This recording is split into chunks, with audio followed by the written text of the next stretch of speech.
"You're not from Earth?" The words hit before Naruto even understood where he was standing. A man in an orange gi hovered above him, arms crossed, black hair spiked against a sky that had no right to be that particular shade of blue. Not the sky over Konoha, not any sky Naruto had ever trained under. Before Naruto could answer, a voice that did not belong to the man in orange echoed from somewhere far behind memory, far behind the crash, far behind the last thing Naruto remembered clearly. The Ninetales was never meant for your world. Then the world snapped back into motion, and Naruto Uzumaki, freshly seated 7th Hokage of Konohagakure, found himself lying in a smoking crater that had not existed 10 seconds ago, staring up at a stranger who was already deciding whether to be his friend or his executioner. The morning had started so normally it was almost funny to think about now. Naruto had been standing on the platform outside the Hokage office, the ink barely dry on the treaty documents from the 5 nations, Shikamaru muttering about paperwork, Sakura laughing at something Sai had said too literally, Hinata standing close enough that her hand kept almost touching his.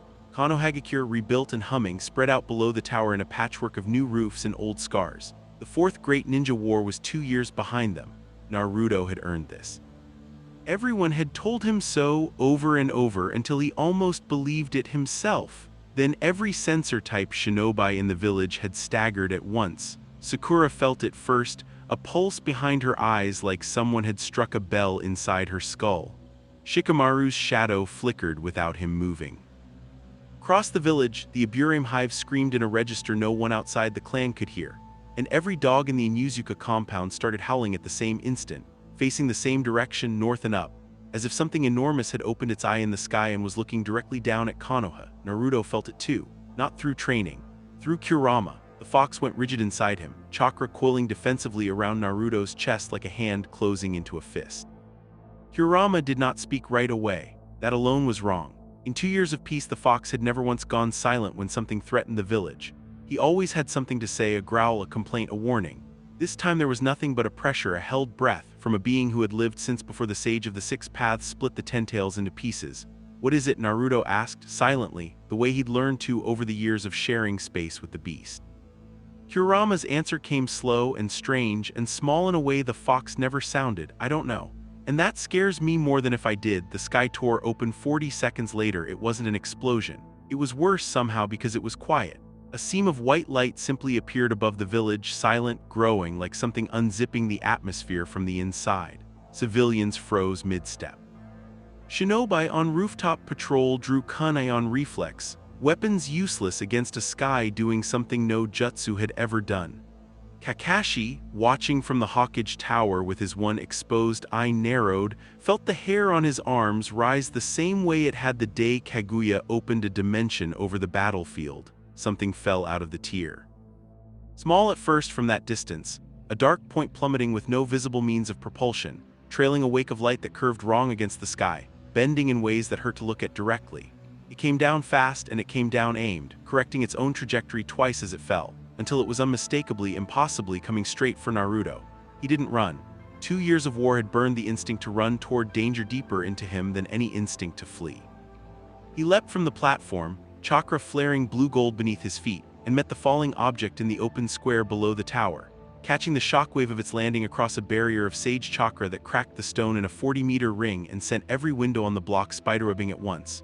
When the dust cleared, Naruto was standing over a crater, and in the center of it sat an object unlike anything he had seen in either world. It was small. A sphere, black as a moonless night, its surface etched with lines of light that pulsed like a heartbeat and rearranged themselves every few seconds into different configurations, symbols that were almost seals, almost something Naruto's sage senses recognized as chakra architecture, but wrong, twisted, foreign, as if someone had tried to write in a language using letters stolen from 6 different alphabets at once. Sakura arrived a breath later, Sai and Shikamaru right behind her, kunai drawn, the tower's AMBU already forming a perimeter. Kakashi dropped down beside Naruto without a sound, sharing and spinning, reading the object's chakra signature and finding, for the first time in his long career, absolutely nothing he could categorize. "It's not chakra," Kakashi said quietly. "Whatever's inside that thing, it isn't chakra." Naruto crouched at the crater's edge. Inside him, Kurama's pressure had shifted from wary to something closer to dread. "Naruto, Don't touch it. Naruto had never been good at listening to that particular instruction, not when the village was watching, not when whatever this was had just torn a hole in the sky over his home. He reached out anyway, two fingers extending toward the poolsing black surface, close enough to feel heat that wasn't heat, a pull that wasn't gravity. The sphere opened like an eye. Light poured out of it, not blinding but total, filling Naruto's vision until the crater, the tower, Sakura's shout of his name, all of it dissolved into white. He heard or felt or somehow both, a voice speaking from inside the light, ancient and layered, as though 1,000 voices were saying the same sentence a half-second apart from one another. The Nine Tails was never meant for your world. It is time it came home to the one that made it. Then the light became a hand, and the hand became a pull, and Naruto Uzumaki, 7th Hokage of Konohagakure, ceased to exist in the elemental nations. Sakura's scream was the last sound of his old world he heard. Then there was only falling and wind that smelled of nothing familiar, and a sky the wrong color rushing up to meet him. He hit the ground hard enough to crater a hillside, rolled twice through torn grass, and came up in a defensive crouch out of pure muscle memory before his mind had even caught up to the fact that he was somewhere else entirely.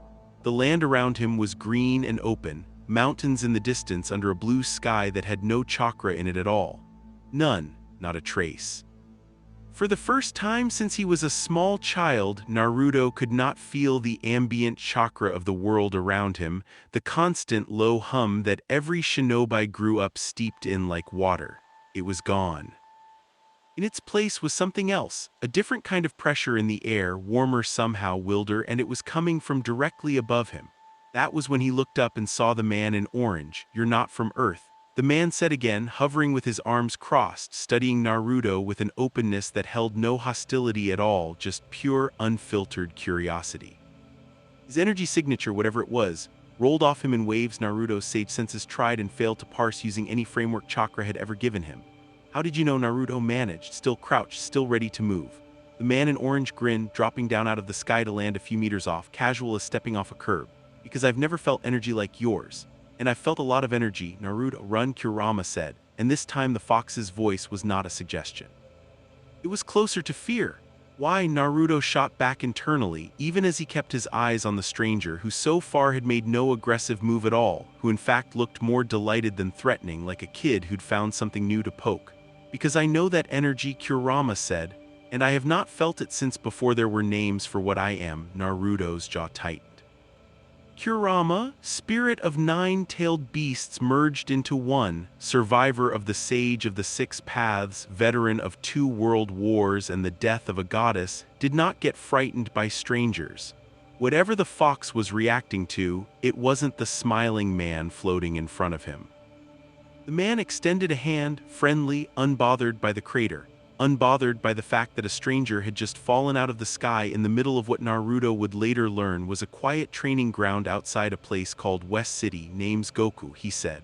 "So you gonna tell me where you're from, or are we skipping straight to the part where we fight to find out how strong you?" Naruto could answer either question. The air 50 meters away split with a sound like thunder compressed into a single syllable, and a second figure landed hard enough to crack the earth, arms crossed, scowl already fixed in place, power radiating off him in a way that made even Goku's presence feel warm and welcoming by comparison. Kakarot, the newcomer, snapped, not sparing Naruto a glance yet, who invited the tourist. Goku's grin widened. "Vegeta, come feel this, you're not gonna believe it." Vegeta's eyes finally cut to Naruto, and Naruto felt something he had not felt since standing across from Madara Uchiha at the height of the war. The specific bone-deep recognition that he was standing in front of something that could kill him without trying particularly hard. Kurama's voice inside him had gone completely silent again. Vegeta studied Naruto for exactly 3 seconds, the way a butcher studies a cut of meat, then scoffed. "He's nothing. Weak energy signature, strange but weak." "He's not worth my time, Kakarot." That was, Naruto would later understand, the single most dangerous sentence Vegeta could have said, because it made Naruto's pride flare exactly the way pride always had, and pride had never once made Naruto Uzumaki back down from anything. Naruto straightened out of his crouch, gathering sage chakra in a golden shroud that lit the crater around him, 6 Magatama forming behind his shoulders, the transformation that had once let him stand toe-to-toe with a reincarnated god of destruction and creation both. Whatever this world was, whatever its rules were, he was not about to be dismissed by a man who hadn't even asked his name. I'm not weak, Naruto said, chakra crackling gold around him, and I don't know what you people are, but I've fought things that could level mountains with a sneeze, so maybe don't call me nothing until you've actually seen what I can do. Vegeta's scowl shifted, a fraction into something that might have been interest, might have been contempt, might have been both at once. He didn't dignify it with words. He simply raised one hand, palm out, and let a single point of blue light gather at his fingertip, so small it looked almost gentle, almost harmless. Goku's grin finally faded into something more careful. Vegeta, don't, he started to say. He was too late. The blast that left Vegeta's palm crossed 50 meters in less time than Naruto's eye could track, and only pure reflex, the trained instinct of a war veteran, threw him sideways into a substitution he hadn't even consciously decided to perform, chakra logs splintering where his body had been a half-second earlier. He came up 20 meters away, breathing hard, staring at the smoking new crater where the blast had struck, a crater 3 times the size of the one his own fall had made. That was a warning shot, Vegeta said, voice flat, almost bored. Next time I won't miss on purpose. Naruto's sage senses, honed across a war that had taught him to read the natural energy of an entire battlefield, reached out toward Vegeta and recoiled at what they found. It wasn't chakra. It wasn't anything Sage Mode had a category for. But it was vast, layered, coiled with a density that made his own considerable reserves feel suddenly, uncomfortably small. I've fought gods before, Naruto thought, half to himself, half to Kurama, staring at Vegeta across the scorch field. But these people are different. Goku landed between them before Vegeta could fire again, one hand raised toward his fellow Saiyan, the other toward Naruto, playing peacemaker with the ease of someone who had clearly done this exact job many times before. All right, let's everybody take a breath, Goku said. Vegeta, he just got here, cut him some slack. And you, he added, turning to Naruto, that substitution thing you did, was that a technique? I've never seen anyone move like that. What was that gold energy? Is that your power source? The questions came fast, genuine, curious in a way that disarmed Naruto more than any threat could have. This man had just watched his companion nearly vaporize a stranger, and his first instinct was to ask about the stranger's technique like a kid comparing trading cards. Before Naruto could figure out how to answer, a new presence arrived, quieter than either Saiyan, dropping down from the sky without the thunderclap of Vegeta's landing, robes dark green, skin the color of old jade, and tenny twitching once as he took in the scene. Piccolo, Goku said by way of introduction. This is actually, hang on, he turned back to Naruto. What's your name? Naruto Uzumaki, Naruto said, still watching Vegeta out of the corner of his eye. And where exactly am I? Piccolo answered before Goku could. Earth, he said, voice a low rasp. And whatever you are, you didn't arrive naturally. That entry wound in the sky doesn't close on its own. Something opened it on purpose and something closed it on purpose, and neither of those somethings did it for your benefit. Naruto's stomach tightened. Inside him, Kurama finally spoke again. And there was something in the fox's voice that Naruto had never heard before across their entire, complicated, warforged relationship. Fear. He's right, Kurama said. This wasn't an accident. Someone reached across whatever separates our world from this one and pulled you specifically. Not a shinobi, not a Jinchuriki, me. Why you? Naruto asked, and even as the question left his mind, he already dreaded the answer, because Kurama's silence in the moments before had never been about the strangers standing in front of them. It had been about something else. Something older, because Kurama said slowly, whatever tore that hole in your sky, whatever spoke through the light, I've heard that presence before. Not since the sage split the 10 tails. Not since before there were 9 of us instead of one whole. It knows me. It made me, or something like me. Around them, more shapes were dropping out of the sky now, drawn by the disturbance, by Vegeta's blast, by whatever sensors this world used in place of chakra detection. A young man with wild black hair and a scholar's careful eyes. A woman with sharp features and sharper energy readings already scrolling across a device in her hand.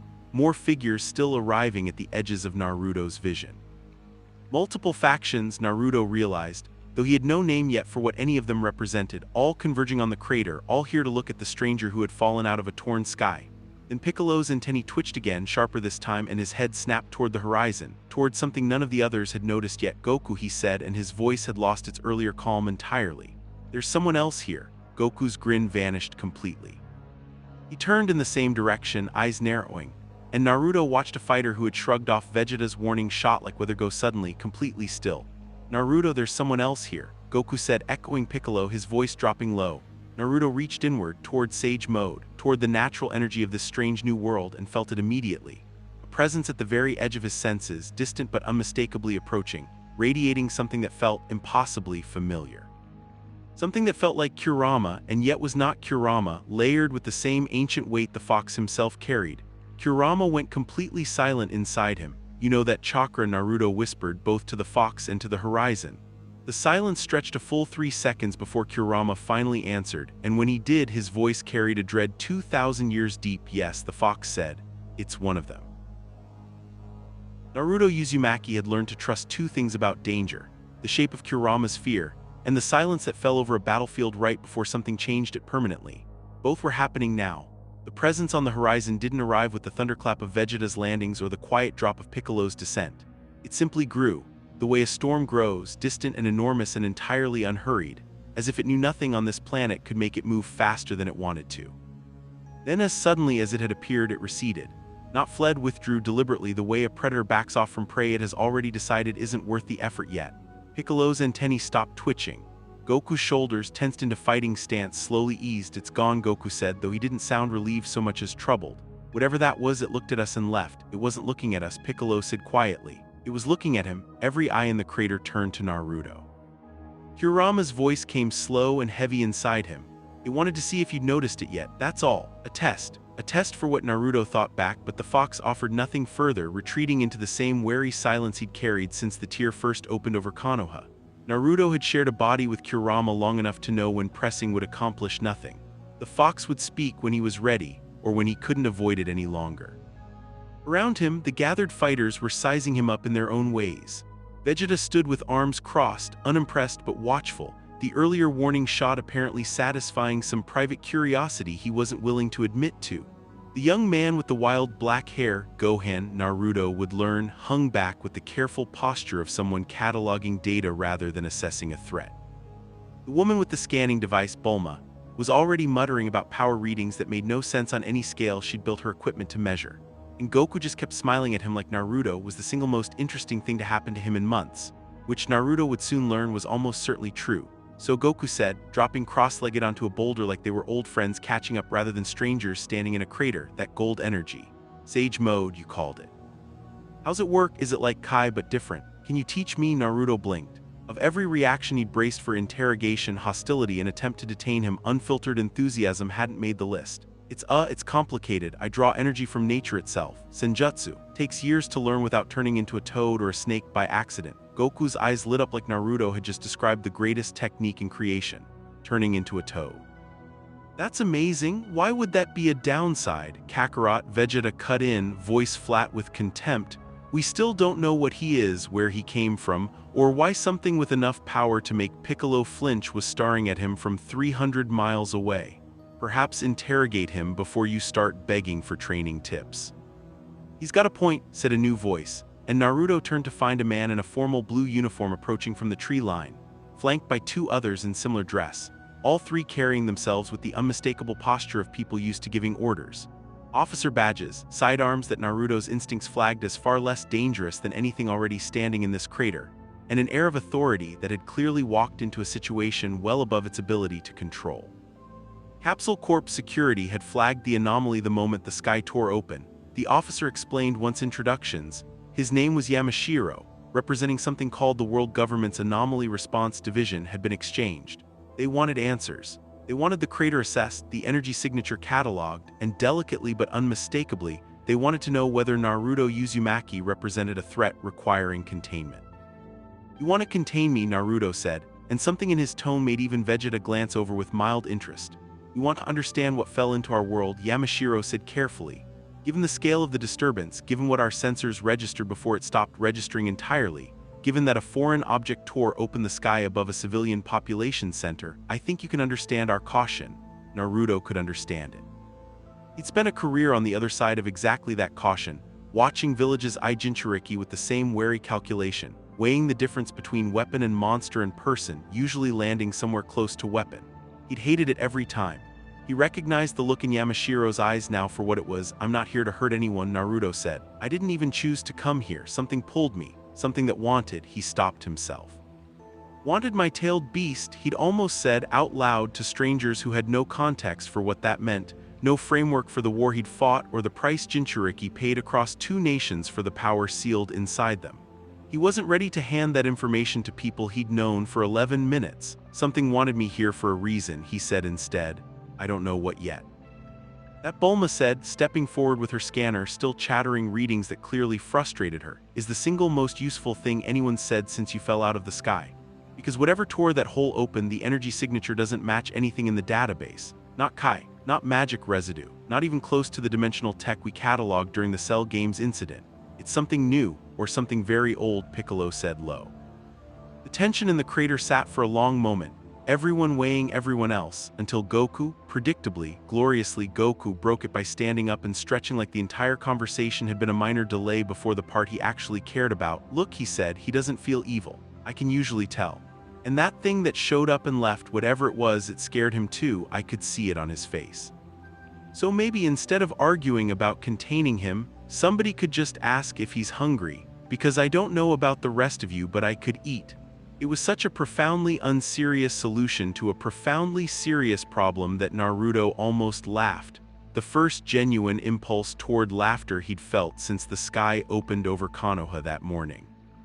There was something disarming about a man radiating enough raw power to erase mountains, suggesting lunch as diplomatic strategy, and something in Naruto, the part of him that remembered being a kid nobody trusted, desperate for exactly one person to treat him like this instead of like a weapon, responded to it before his guard could stop it. Yamashiro clearly wanted to object, but found himself outmaneuvered by a Saiyan's stomach, and after a tense round of negotiation that mostly consisted of Bulma vouching for Goku's judgment and Piccolo grudgingly admitting the newcomer hadn't shown a single hostile intention despite ample provocation, it was agreed. Naruto would be brought to Capsule Corp, monitored, studied, and Bulma's words treated like a person instead of a specimen, at least until he gave anyone a reason to think otherwise. Vegeta left without a word, which Naruto was beginning to understand was simply how the man communicated disapproval. Piccolo lingered a moment longer, dark eyes fixed on Naruto with an intensity that felt like it was reading straight through him. Whatever's hunting you, Piccolo said finally, it's not going to stop because you made friends with Goku. Get strong, fast. Then he was gone too, a streak against the sky, and Naruto was left with Goku, Gohan, and the strange, warm, entirely unfamiliar sensation of standing in a hostile world, and not immediately being treated like a threat. The days that followed reshaped everything Naruto thought he understood about power. Capsule Corp's grounds sprawled at the edge of West City, a domed compound of impossible architecture that Bulma navigated with the ease of someone who'd grown up designing half of it herself. Naruto was given quarters, food that tasted better than anything Ikaraku had ever served him, a fact he kept to himself out of some lingering sense of loyalty, and more importantly, a training ground where Goku promptly demonstrated exactly how far outmatched Naruto actually was. It happened on the second day. Naruto, still smarting from Vegeta's dismissal, had asked Goku for a real sparring match, full effort, no holding back. Goku had agreed immediately, delighted by the prospect, and powered up to what he called just enough to be fair. Naruto lasted 4 seconds. He'd gone in with Sage Mode active, 6 paths chakra crackling gold, confidence built on a career of matching strength with gods and reincarnated sages and the literal progenitor of chakra itself. Goku moved faster than Naruto's eyes could track, faster than his enhanced reflexes could process, and the single open palm strike that ended the exchange sent Naruto through 2 boulders, and into a hillside hard enough that Kurama had to actively knit ribs back together before Naruto could even sit up. I wasn't even using 10%, Goku said, crouching beside him with genuine concern rather than gloating. Are you okay? I probably should have eased into it slower, sorry, I get excited. Naruto sat in the crater of his own failure, breathing hard, staring at a hand that had, in his own world, torn through the strongest shinobi history had ever produced. I've fought gods before, he said again, quieter this time, mostly to himself. But these people aren't gods. They're just this strong. That night, for the first time since arriving, Naruto reached for Kurama not for strategy but for something closer to reassurance, and found the fox unusually contemplative. You're thinking about it wrong, Kurama said. You keep comparing their strength to yours like it's a wall to climb over in one leap. It isn't. Watch how they move, watch how they train. This isn't power you achieve, it's power you become over years, the same way I became what I am. That, more than the beating, was what finally reoriented Naruto's thinking. He started paying attention instead of competing. He watched Gohan work through equations that mapped Kai output against mass and velocity, numbers that made no sense against chakra theory, but followed their own rigorous internal logic once Naruto stopped trying to force one framework onto the other. He He watched Piccolo meditate for hours at a stretch, not passively but with a focus so total it looked like combat against himself. And when Naruto finally asked what he was doing, Piccolo's answer stuck with him. "I'm not resting," Piccolo said. "I'm listening to what my own energy actually is instead of what I assume it should be. Most fighters never do that. It's why most fighters plateau." It was, Naruto realized with a jolt, almost exactly the philosophy behind Sage Mode dressed in unfamiliar language. The natural energy of the world listened to rather than seized. He'd learned that lesson once already from Fukasaku on Mount Mayaboku, and here it was again, offered by a green-skinned alien with no idea he was echoing a dead toad sage's teachings. Goku, for his part, became something between a training partner and an overexcited older brother, dragging Naruto through exercises that made no sense by shinobi standards, hours spent simply trying to sense Kai signatures from increasing distances, sparring sessions that ended not when someone won, but when Goku got bored of holding back and had to be talked down by Gohan, and slowly, incrementally, painfully, Naruto's grasp of Kai began to solidify into something usable. The breakthrough came on the 5th day, when Naruto managed to hold his own for a full 90 seconds against Gohan, who had been assigned as his primary sparring partner on the theory that a scholar fighter would teach technique better than raw power would. 90 seconds wasn't a victory by any measure, but it was long enough for something inside Naruto's chakra coils to shift, a new sensation threading through the familiar warmth of chakra, something sharper, more focused, unmistakably Kai. Kurama noticed it before Naruto consciously did. "Naruto," the fox said, voice suddenly tight, "stop. Right now, what your coils, something's happening in them that shouldn't be possible. You're pulling Kai directly into your chakra network." Naruto halted mid-technique, Gohan's training punch sailing past him unchecked, and looked down at his own hands, where a faint shimmer of golden blue light pulsed beneath his skin. Chakra and Kai twined together in a configuration that felt distantly like the moment Kurama's own chakra had first fully merged with his centuries ago. "Is that bad?" Naruto asked. Kurama's silence stretched a beat too long before he answered. "I don't know yet, but I felt something just now, a pull. Like something took a piece of me to make that happen." That night, for the first time, Kurama showed Naruto proof, a place deep in his own chakra reserves that had always burned bright and steady, now flickering fractionally, almost imperceptibly dimmer than it had been that morning. It wasn't dramatic. It wasn't even alarming, not yet, not at this scale. But it was undeniable, and it was new, and Kurama's voice when he finally spoke about it carried none of his usual bravado. "Every time you do that, fox and human energy braided into something new, it costs something. I don't know how much yet, I don't know if it heals. But I know what I felt and I don't like it." Naruto sat with that in the dark of his borrowed room at Capsule Corp, staring at his own hands, weighing a truth he hadn't wanted to examine too closely, that the power making him competitive in this world was drawing directly from the well of his oldest, most hard-won friendship. He thought about the years it had taken to earn Kurama's trust, the war they'd survived together, the moment the fox had called him partner instead of container for the first time. He decided that night not to tell Goku or Gohan or anyone else. Not yet. It felt too much like a weakness to hand strangers, even friendly ones, even ones who'd shown him nothing but kindness since he arrived. He didn't know yet that Bulma's scanners had already caught a fluctuation in his energy signature during the sparring session, a spike and dip pattern she couldn't explain, one she'd flagged for Gohan to review the following morning. He didn't know that somewhere beyond West City's borders, factions with far less friendly intentions than Capsule Corps had already begun tracking the anomaly's energy signature, cross-referencing it against ancient records that predated even the Dragon Balls themselves. And he didn't know that the presence which had watched him from 300 miles away on his first day hadn't lost interest at all.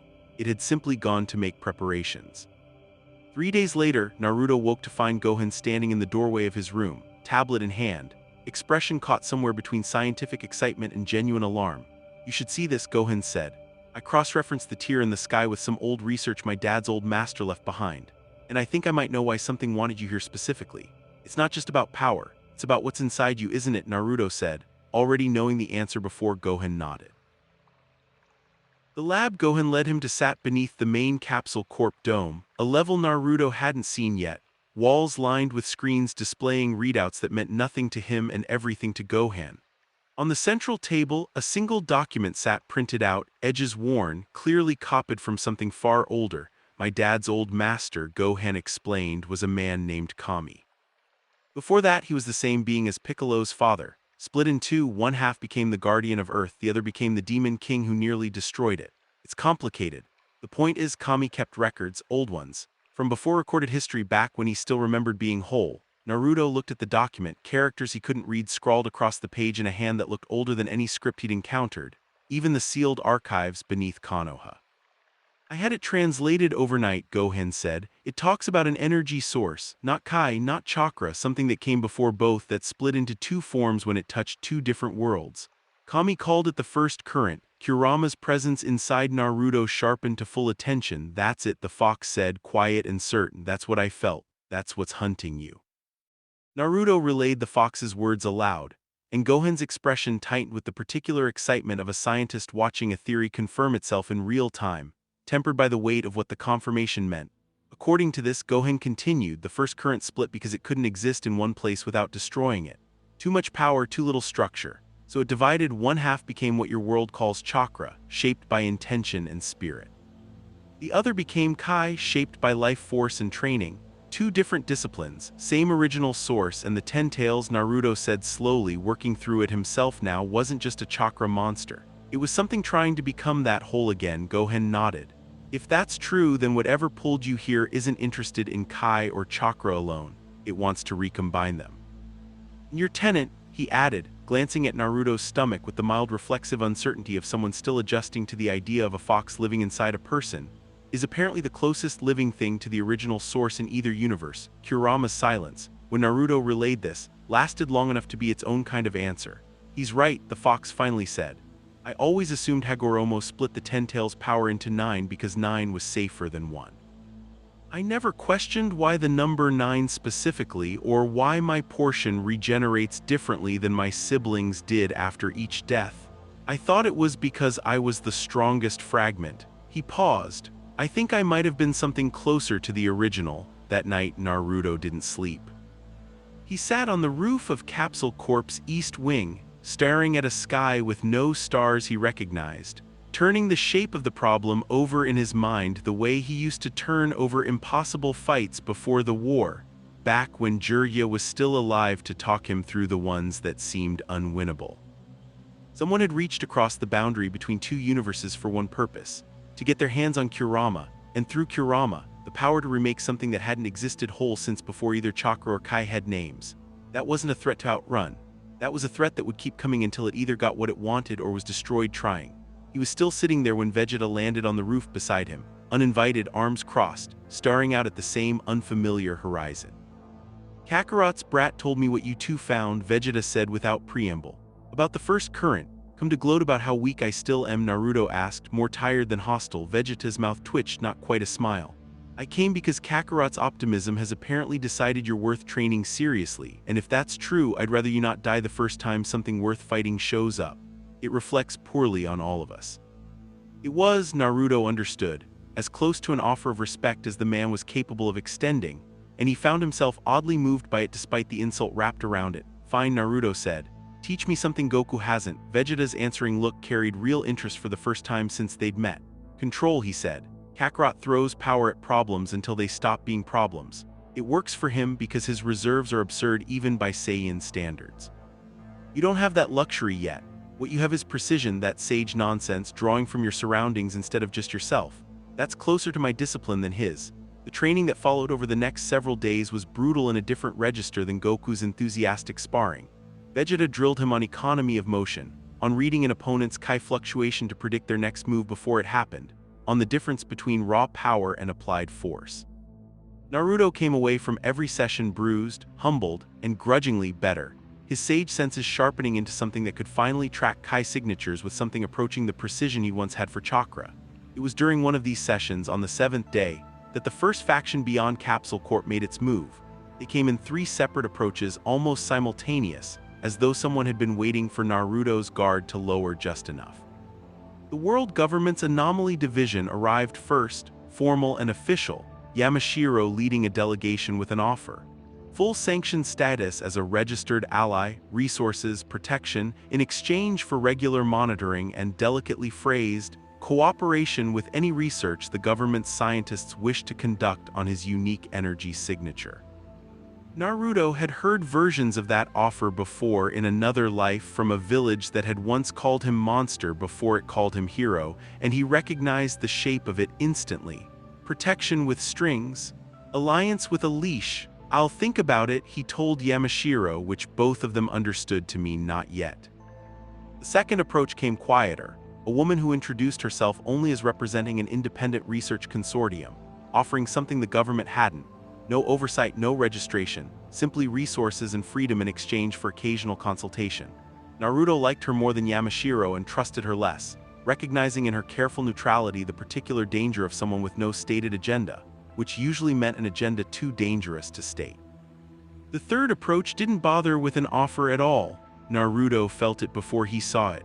A Kai signature dense with malice, coiled tight, deliberately suppressed to slip past Capsule Corp's sensors before revealing itself at the last possible moment. He was in the training yard with Gohan when the air itself seemed to curdle. And a figure dropped from a cloudless sky, robed in black etched with the same wrong, twisted symbols that had covered the sphere in Naruto's first crater. Its face, what little showed beneath the hood, wasn't quite human and wasn't quite anything Naruto had a name for skin like cracked obsidian. Eyes that held galaxies instead of pupils, a presence that made even Gohan, trained by two Saiyans and a Demon King, take an instinctive step back. Kurama went utterly still inside him. "That's not it," the fox said, urgent. "That's not the one that pulled you here. That's a servant." The figure's voice when it spoke carried the same layered quality Naruto had heard from the light on the day he arrived. Several voices speaking as one, slightly out of sync. Ninetales, it said, ignoring Naruto entirely to address something inside him. "My master has been searching a very long time for the last piece of the first current. You will come willingly, or the boy wearing you will be emptied and discarded, and we will simply wait for a new vessel to grow around what's left." Naruto's fists clenched, sage chakra flaring gold before he'd consciously decided to draw on it. "Whoever your master is," he said, "he's going to have to go through me first." The figure tilted its head, something almost like amusement in the gesture.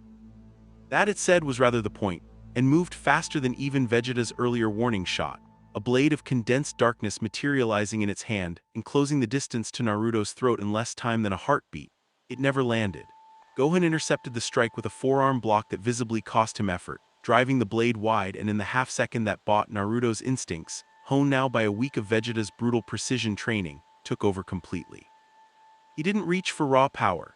He reached for the fusion, Chakra and Kai braided together the way it had happened by accident during his sparring with Gohan, and this time he did it on purpose, feeling the cost of it immediately, a flicker of dimming deep in Kurama's chakra reserve, and used the surge to put himself bodily between the figure and Gohan, Rasengan already spinning gold blue in his palm, a color it had never been before.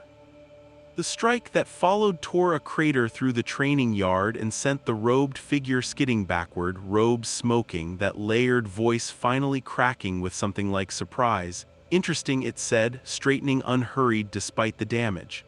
"You've already begun combining them, faster than expected. My master will be pleased." Then before Piccolo or Vegeta, both arriving now, alerted by the disturbance, could close the distance, the figure simply folded into shadow and was gone, leaving behind only the smoking crater and a silence heavier than any words.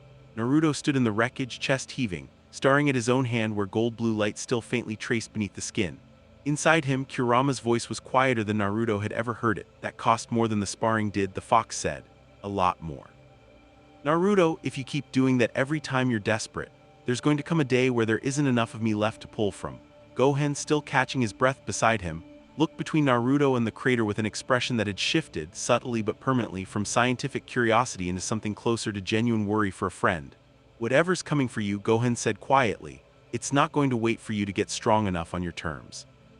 And Naruto, I don't think it cares what happens to you, as long as it gets what it actually wants." Above them, unnoticed by anyone in the training yard, Vegeta's eyes had narrowed toward the horizon in the exact direction the figure had vanished, calculating something he hadn't yet said aloud, and Piccolo stood with his arms crossed, jaw tight, already certain of a truth the others hadn't reached yet. That whatever war Naruto had unknowingly walked into, it had just stopped being a mystery and started being a countdown.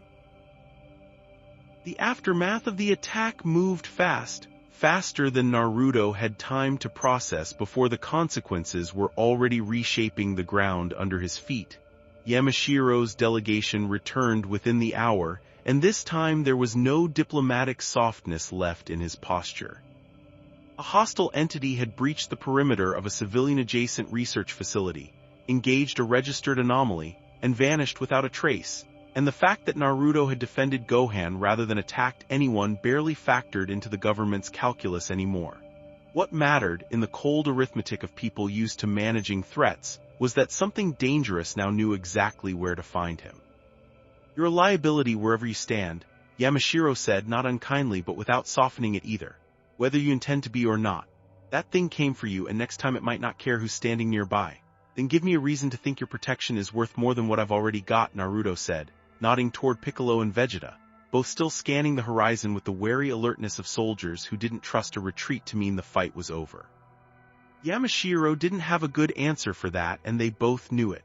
The delegation left with less certainty than it had arrived with, and Naruto understood, watching them go, that he just made an enemy of caution itself, an enemy far more patient and far more dangerous in the long run than a robed servant with a blade of shadow. The Independent Research Consortium's representative reappeared that same evening, and this time her offer had sharpened into something closer to a demand dressed as generosity. Full asylum, full resources, and complete secrecy, in exchange for Naruto agreeing that any breakthrough involving the first current, including anything learned about Kurama's true nature, would belong first to her organization before any government, before any Z-fighter, before Naruto himself had a say in how it was used. "I don't sell my friend's life force to the highest bidder," Naruto told her, flat enough that she didn't bother countering, and left without another word, though the look she gave him on the way out promised the conversation wasn't finished.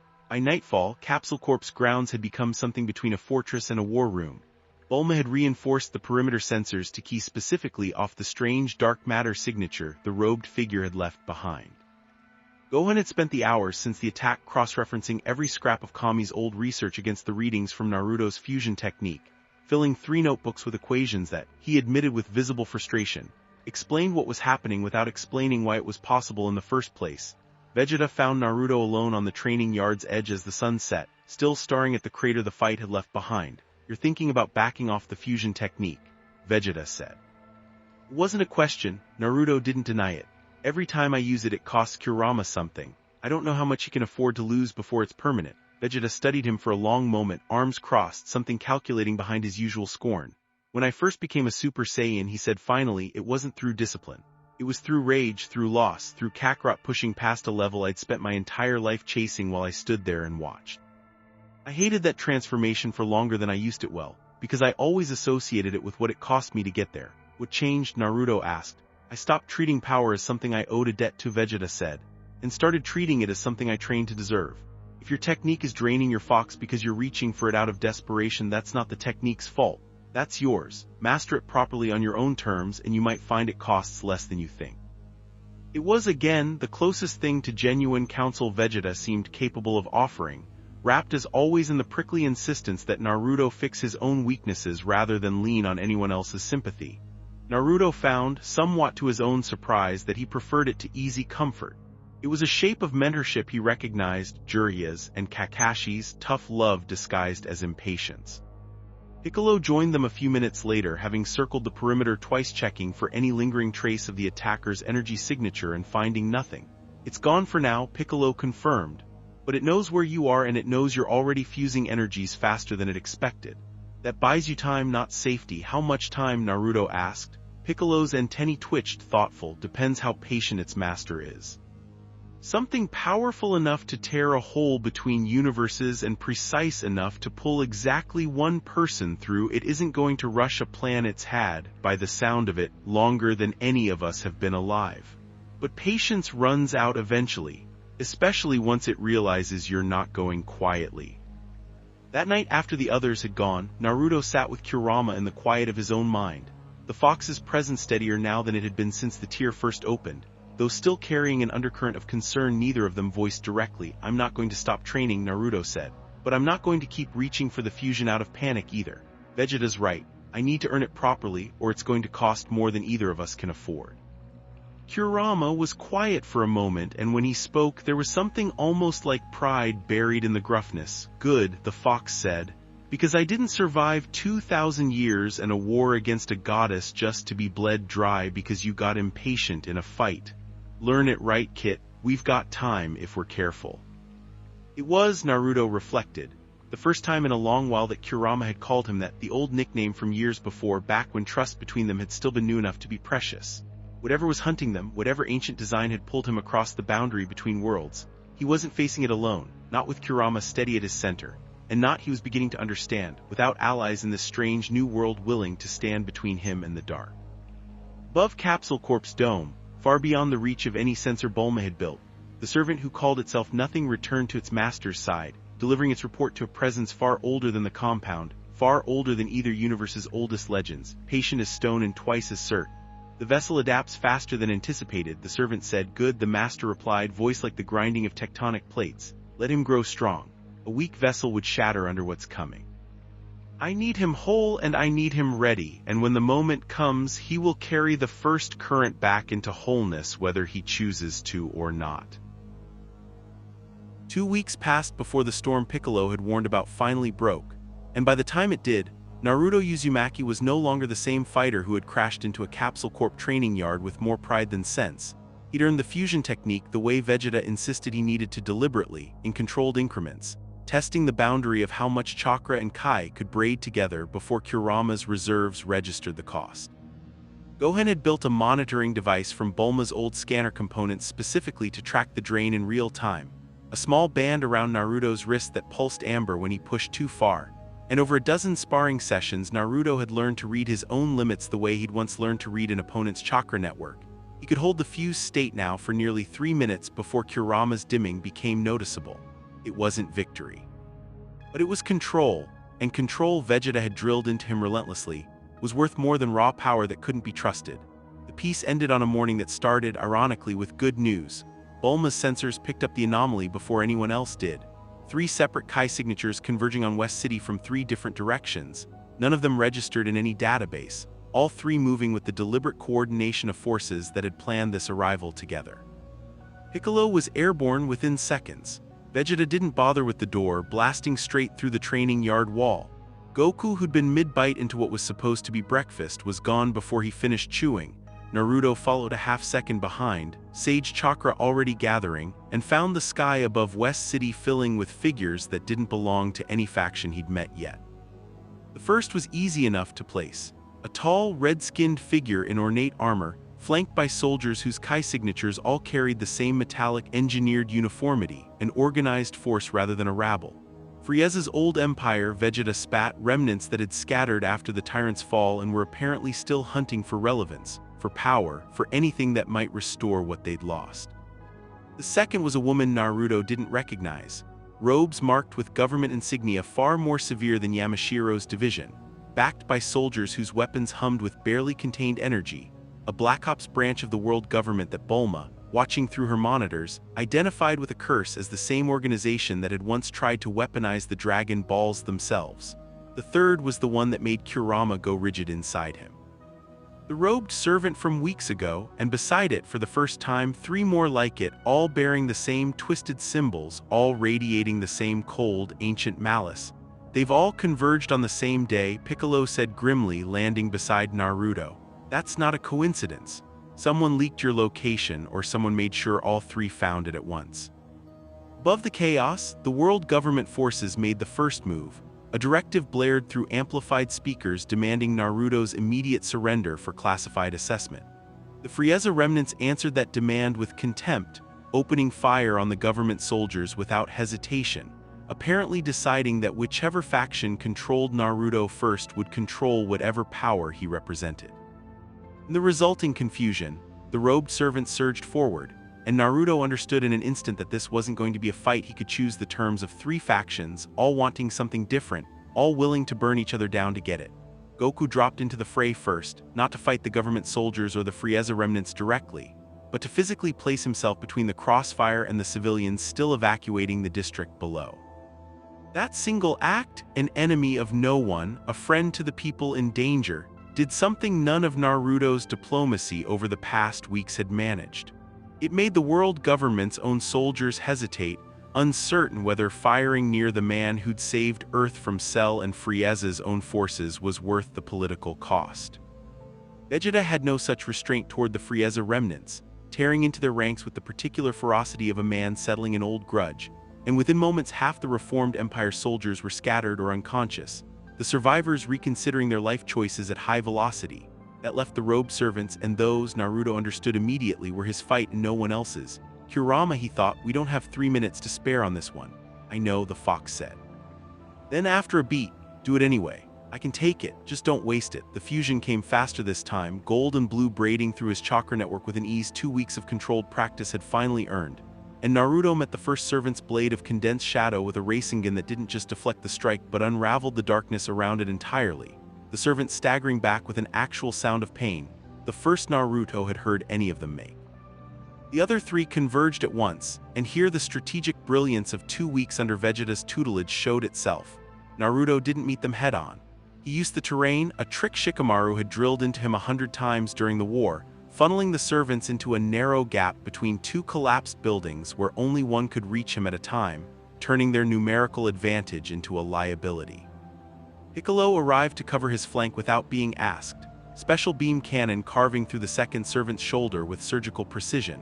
And for a moment, one genuinely startling moment, Naruto realized he was fighting alongside a Namekian warrior with the same wordless coordination he'd once shared with Sasuke, an instinctive trust built not through years, but through shared danger and mutual respect earned in a matter of weeks. We're pushing them back, Piccolo said, blocking a strike meant for Naruto's exposed side. But this isn't their real force. This is a probe, he was right. As the fourth servant fell, robes smoking, the remaining ones simply dissolved into shadow and retreated, the same way the first attacker had weeks earlier, leaving behind an eerie quiet in the wake of a battle that had chewed through half a city block in under 10 minutes. The Frieza remnants, seeing their erstwhile rivals gone, didn't stay to press their own claim against Vegeta's fury, retreating in a scattered formation that promised they'd regroup elsewhere. The world government forces held their position but didn't advance, and in the tense silence that followed, Naruto found himself standing in the wreckage between 3 factions that all in their own way wanted a piece of him, none of them fully trusting each other enough to act first. It was Gohan's voice over Bulma's emergency comm that cut through the standoff, breathless, urgent, calling from the lab miles away, "Naruto, if you can hear this, get back here now. I just finished decoding the last section of Kami's records, and there's something about the first current's master you need to know before this happens again." By the time Naruto made it back to Capsule Corp, chakra reserves running thin, the amber pulse on his wrist device blinking a steady warning, Gohan was waiting with a face gone pale in a way Naruto hadn't seen since the day they'd first met. "It's not just after Kurama's power," Gohan said without preamble. "Kami's records name it, not a title. An actual name, one so old the translation program flagged it as predating even the earliest Kai cultivation texts." "What is it?" Naruto asked, though some deep instinct already dreaded the answer. Gohan turned his tablet around, displaying a passage he'd highlighted in red. "The first current does not merely want to be whole again," the translated text read. "It remembers being whole. It remembers what it built before division was forced upon it, and it remembers, above all, that it was worshipped as a god by beings who no longer exist to remember its name." And the name Naruto pressed. Gohan's throat worked before he answered. "Kami's records call it the Godslayer's root, the thing both Chakra and Kai grew from before either universe existed to hold them separately. And according to this, the reason it needs a vessel instead of just taking the power directly is that pure unfiltered it would unmake anyone or anything that tried to contain it. Except me," Naruto said quietly, understanding dawning with the weight of a verdict. "Except you," Gohan confirmed. "Because you're the only living being in either universe who's spent years learning to hold something ancient and enormous inside yourself without being consumed by it. It's not just after Kurama's power, it's after you specifically, because you're the only vessel that might actually survive becoming whole with it." Outside, the sun was setting over a city half in ruins from a fight that had been, by every account Piccolo and Vegeta could offer, only a probing attack, a test to gauge Naruto's readiness and his allies' response. Somewhere beyond the horizon, in a place no sensor on Earth could locate, the true master of the servants received its report and found itself, for the first time in millennia, genuinely pleased. "The vessel fights well," it said, patient as the turning of ages. "Let him believe he's earning his strength through friendship and discipline.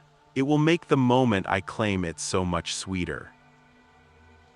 The news broke before Naruto had finished eating dinner, footage of the West City skirmish already looping on every screen in Capsule Corp's common room, civilian phones having caught angles Bulma's own sensors had missed.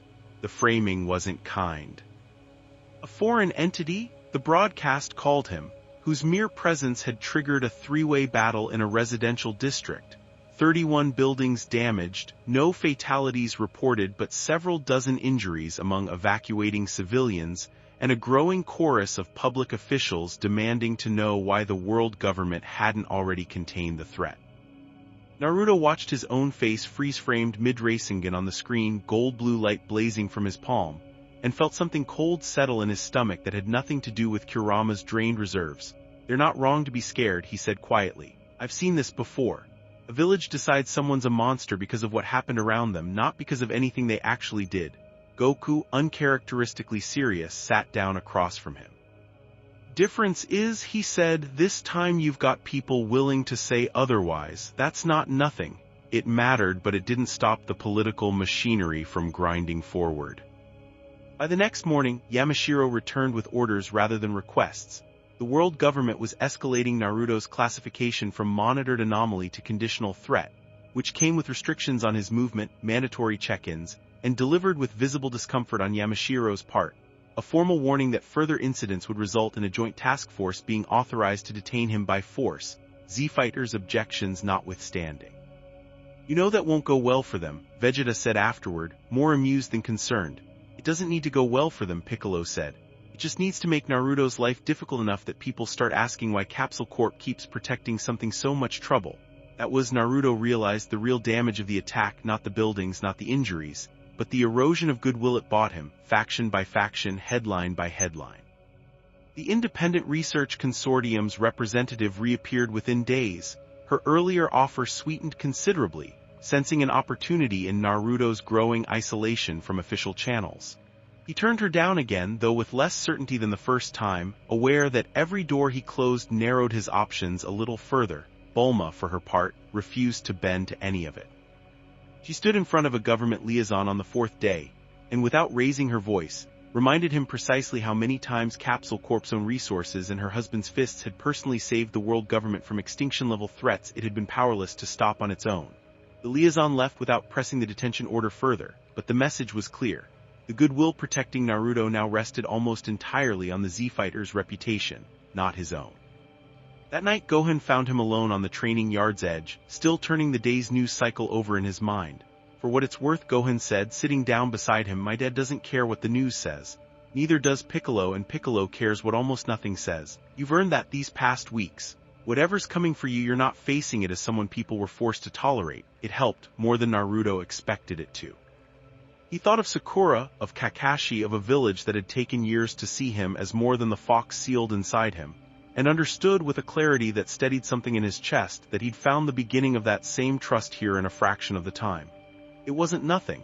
It might in the end be the only thing standing between him and becoming exactly what the Godslayer's root intended him to be. The days after West City passed in a strange, tense quiet, the kind that always preceded something worse. Naruto used them well. Vegeta drove him through drills that no longer treated the fusion technique as an emergency measure, but as a discipline to be mastered on command, while Gohan cross-referenced every remaining fragment of Kami's records for anything that might explain how to fight something that called itself the Godslayer's root, and remembered being worshipped before either universe existed.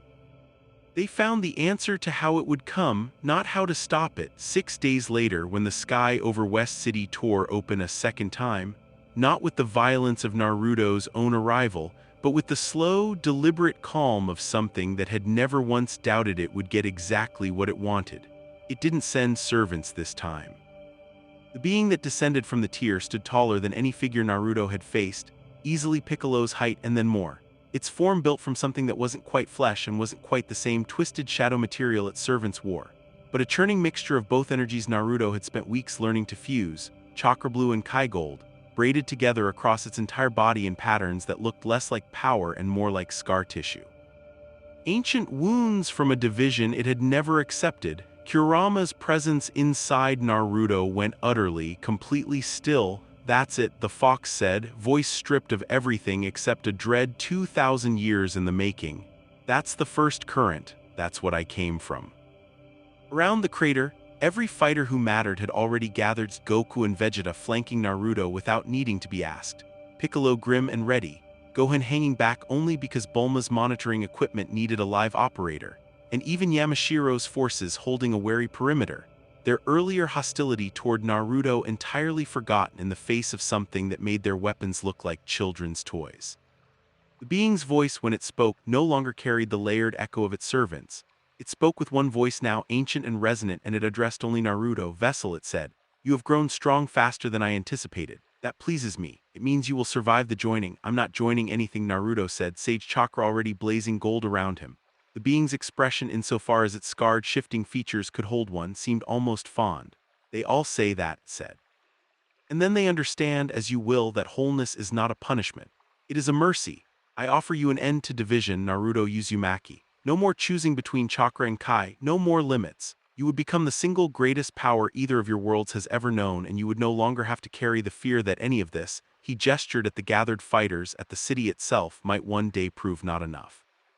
For a fraction of a second, Naruto felt the pull of it, not fear but temptation, the specific ache of a boy who had spent a lifetime being told he wasn't enough, offered a shortcut past every insecurity he'd ever carried. He thought of the 8 tales of the war of every moment strength alone hadn't been sufficient, and only bonds forged slowly, painfully had carried him through. No, Naruto said, and meant it completely. I already learned that lesson once. Power without the people who make it mean something isn't strength. It's just being alone with a bigger weapon. The being's patience, vast as it was, finally showed its first crack. Then you will be emptied and a new vessel found, it said, and the crater exploded into motion. It moved faster than anything Naruto had faced, faster even than Vegeta's earlier warning shot, and only Goku's instant interposition. A full-power blocking strike that visibly staggered even him kept the first attack from ending the fight in its opening second. Vegeta followed immediately, a blistering combination aimed at testing the creature's defenses, and Piccolo's special beam cannon lanced in from the flank a half-second later, a coordinated assault built from weeks of fighting alongside each other that would have been impossible on Naruto's first day in this world. It wasn't enough.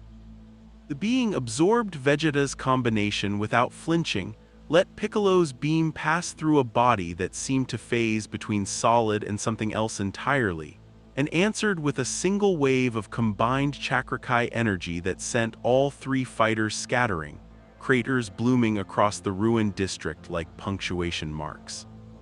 Naruto felt the entire fight's rhythm shift in that instant, understood with the clarity of a war veteran that conventional strength alone would not win this, and reached inward toward Kurama with a question rather than a demand. I need everything you have, Naruto thought, and I need you to tell me honestly if it's going to hurt you permanently, because I won't do this if the answer's yes. Kurama's answer came without hesitation, warmer than Naruto expected, carrying 2,000 years of a friendship neither of them had asked for and both had come to treasure. Kit, the fox said, I've spent centuries being feared, sealed, and used as a weapon by people who saw me as nothing but power to be extracted. You're the first one who's ever asked if it would hurt me before asking for it. That's exactly why I'm giving you everything. Take it, use it.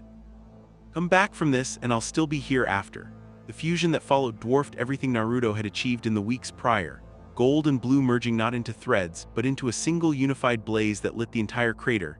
6 Magatama burning behind his shoulders alongside a corona of Kai that made even the first current pause, genuinely startled for the first time since it had crossed into this world. Impossible, it said. No vessel adapts that quickly. I'm not just a vessel, Naruto said, voice carrying across the ruined district with a weight that silenced even the gathered soldiers. I'm not something you get to divide and use. I'm a person, and I've got people standing beside me who taught me that's worth more than being whole with something that only ever wanted to unmake me. The fight that followed was the fiercest Naruto had ever been part of, greater even than the war's final battles, because for the first time he was fighting not to defeat an enemy who understood strength the way he did, but to prove that strength built on relationship could outlast strength built on hunger. Goku fought beside him with the joyful ferocity of someone who'd finally found an opponent worth his full effort. Vegeta fought with the precise fury of a warrior, settling every grudge he'd ever carried against beings who saw others as vessels rather than people. Piccolo anchored the formation, reading the first current's patterns with a strategist's patience, even as the creature's power tested the absolute limits of what any of them could withstand. The turning point came when the first current, cornered and increasingly desperate, attempted its final gambit. A direct strike not at Naruto's body but at the seal binding Kurama, an attempt to simply rip the fox's essence free by force rather than through consent. It was, Naruto understood in the instant it happened, the single greatest mistake the creature could have made. Kurama's fury at the violation flooded through their bond with a force that made the earlier fusion look gentle by comparison, not draining the fox's reserves but drawing on something deeper, 2,000 years of resentment at being treated as extractable power, channeled now in perfect alignment with Naruto's own will instead of against it. The gold-blue blaze around Naruto didn't dim, it didn't cost. For the first time, Chakra and Kai fused not through desperate borrowing but through genuine, freely given partnership, and the resulting strike that Naruto drove into the first current's chest carried a weight the creature's ancient patience had never once accounted for. The being staggered, its scarred form cracking along every seam where Chakra met Kai, and for the first time in its impossibly long existence, it sounded almost uncertain. "This is not possible," it said. "Division cannot generate more than wholeness. It cannot. It's not about division or wholeness," Naruto said, closing the distance for the final strike, drawing on Goku's instant burst of support, Kai on Vegeta's open path, on Piccolo's steady cover, on Kurama's willing, furious, generous partnership all at once. It's about choosing to fight for something instead of just taking it. That's what you never understood. The strike that ended the fight didn't unmake the first current the way it had promised to unmake anyone who resisted it. It simply, finally, forced apart what centuries of hunger had tried to force together, scattering its form back into raw, directionless energy that dissipated across the ruined district like the last light of a dying star, taking with it every servant, every claim, every centuries-old plan to reclaim a wholeness it had never had the right to demand. In the sudden, ringing silence that followed, Naruto dropped to one knee in the crater, sage chakra fatting, the gold-blue corona settling back into ordinary chakra flow, exhausted but intact, Kurama's presence inside him warm, tired, and for the first time since the tear had first opened over Konoha, completely at peace. "We did it," Naruto thought. "We did it," Kurama agreed, together, the way it should have been from the start. Goku landed beside him first, grinning through visible exhaustion, offering a hand up. Vegeta said nothing, but the look he gave Naruto carried more respect than any words could have. Piccolo simply nodded once, the closest thing to praise the Namekian ever gave, and around them the gathered soldiers, Yamashiro included, lowered their weapons in a silence that finally, unmistakably, had stopped being about threat assessment and started being about something closer to gratitude. The wreckage of West City took longer to clean than the fight had taken to win, but rebuilding, Naruto had learned across 2 lives now, was always where the real story lived. The world government, faced with footage of the first current's defeat and Yamashiro's own account of watching Naruto and the Z-fighters hold the line against something that had genuinely terrified every soldier present, quietly withdrew the conditional threat classification within the week. It was replaced, after considerable negotiation and Bulma's characteristically blunt intervention, with something closer to what Naruto had first been offered and refused: formal recognition as an ally of Earth, sanctioned, protected, and critically this time without the leash of mandatory oversight. Yamashiro himself delivered the revised terms personally, and the handshake that followed carried none of the wariness their first meeting had. "For what it's worth," Yamashiro said, "we were wrong to see you as a liability first and a person second. That won't happen again on my watch." The Independent Research Consortium's representative didn't return at all. Whatever ambitions she'd carried apparently reconsidered in light of a fight that had made clear exactly how far above her organization's reach Naruto's situation now sat. Inside Capsule Corp, the changes ran quieter but deeper. Naruto no longer trained like a stranger trying to catch up to impossible standards. He trained like a fixture, Goku dragging him into sparring sessions with the easy familiarity of an old friend rather than a curiosity, Vegeta's drills sharpening from grudging instruction into something that looked, if you squinted and didn't mention it to Vegeta directly, like genuine investment in his growth. Gohan's notebooks had filled entirely with fusion theory now. Chakrakai dynamics that Bulma insisted, half-joking, might eventually be worth publishing if either of them could figure out how to explain it to anyone who hadn't lived through the fight to understand it.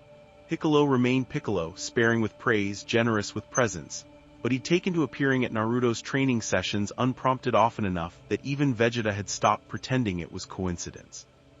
Kurama, for his part, had changed too, in ways only Naruto could feel from the inside.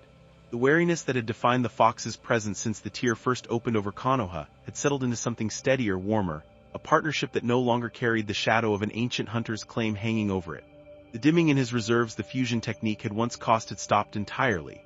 What remained was power freely given, freely shared, no longer extraction but exchange. "You're different since the fight," Naruto said to him one evening, sitting alone on Capsule Corp's roof, the same spot where Vegeta had first offered him something like respect weeks ago. "So are you," Kurama said. "You fought something that promised you power without cost, without relationships, without any of the mess that comes with actually caring about people, and you turned it down without hesitating. I've watched a lot of hosts over a very long life, Kit. None of them ever did that as easily as you just did." "It wasn't a hard choice," Naruto said. "Not really. I already know what being alone with power feels like. I spent half my childhood there. I'm not going back." Word of the fight had spread far beyond Earth's own borders by the time Section 6's final week arrived. Ripples of a battle against something old enough to remember before Kai and Chakra had names reaching corners of the universe that even Goku's reputation hadn't previously touched. Whether that attention would bring allies or new threats remained deliberately an open question. Piccolo's parting words on the matter carried the particular weight of someone who'd learned the hard way that Earth's peace was never permanent, only earned in installments. The first current's defeat wasn't unmaking, not truly. Energy of that scale didn't simply cease to exist. It scattered, and scattered energy, Gohan's notebooks warned, had a way of finding new shapes to settle into eventually. Somewhere, sometime, fragments of that ancient hunger might yet stir again, in one universe or the other, or somewhere neither of them had names for. But that was a threat for another day, and Naruto Uzumaki had learned, across two worlds now, that the future had a habit of arriving whether you worried about it in advance or not. On his last quiet evening before the story's threads settled into their new shape, Goku found him on the training grounds, tossing him a peach with the same casual warmth he'd shown from their very first meeting. "You ever think about going home?" Goku asked, sitting down across from him. "Every day," Naruto admitted. "I've got a village waiting for me, people who probably think I'm dead or worse." He turned the peach over in his hands, not eating it yet, "But I don't know how to get back yet. Whatever pulled me here, it didn't exactly leave instructions for the return trip." Goku's grin, when it came, held more reassurance than its usual mischief. "Then we'll figure it out together," he said. "That's what friends do." Besides, he added, stretching out under a sky that, for the first time since Naruto's arrival, felt less foreign and more like simply another sky he was learning to call his own, "You've still got plenty to learn before you're ready to go back and show your village what you picked up out here." Naruto laughed, the sound easy in a way it hadn't been since the tier first opened over Konoha, and bit into the peach. Somewhere far beyond either universe's borders, in a silence that predated both Chakra and Kai, a single fragment of scattered energy pulsed once, faint and patient, and began very slowly to remember what it once was. The Nine Tails found a new bond in an old world. The Chakra never stopped burning. More stories await. The wreckage of West City took longer to clean than the fight had taken to win. But rebuilding, Naruto had learned across two lives now, was always where the real story lived. The world government, faced with footage of the first current's defeat in Yamashiro's own account of watching Naruto and the Z-Fighters hold the line against something that had genuinely terrified every soldier present, quietly withdrew the conditional threat classification within the week. It was replaced, after considerable negotiation and Bulma's characteristically blunt intervention, with something closer to what Naruto had first been offered and refused: formal recognition as an ally of Earth, sanctioned, protected, and critically this time without the leash of mandatory oversight. Yamashiro himself delivered the revised terms personally, and the handshake that followed carried none of the wariness their first meeting had. "For what it's worth," Yamashiro said, "we were wrong to see you as a liability first and a person second. That won't happen again on my watch." The Independent Research Consortium's representative didn't return at all. Whatever ambitions she'd carried apparently reconsidered in light of a fight that had made clear exactly how far above her organization's reach Naruto's situation now sat. Inside Capsule Corp, the changes ran quieter but deeper. Naruto no longer trained like a stranger trying to catch up to impossible standards. He trained like a fixture, Goku dragging him into sparring sessions with the easy familiarity of an old friend rather than a curiosity, Vegeta's drills sharpening from grudging instruction into something that looked, if you squinted and didn't mention it to Vegeta directly, like genuine investment in his growth. Gohan's notebooks had filled entirely with fusion theory now, Chakra dynamics that Bulma insisted, half-joking, might eventually be worth publishing if either of them could figure out how to explain it to anyone who hadn't lived through the fight to understand it. Piccolo remained Piccolo, sparing with praise, generous with presents, but he'd taken to appearing at Naruto's training sessions unprompted often enough that even Vegeta had stopped pretending it was coincidence. Kurama, for his part, had changed too, in ways only Naruto could feel from the inside. The wariness that had defined the Fox's presence since the tier first opened over Konoha had settled into something steadier, warmer, a partnership that no longer carried the shadow of an ancient hunter's claim hanging over it. The dimming in his reserves the fusion technique had once caused had stopped entirely. What remained was power freely given, freely shared, no longer extraction but exchange. "You're different since the fight," Naruto said to him one evening, sitting alone on Capsule Corp's roof, the same spot where Vegeta had first offered him something like respect weeks ago. "So are you," Kurama said. "You fought something that promised you power without cost, without relationships, without any of the mess that comes with actually caring about people, and you turned it down without hesitating.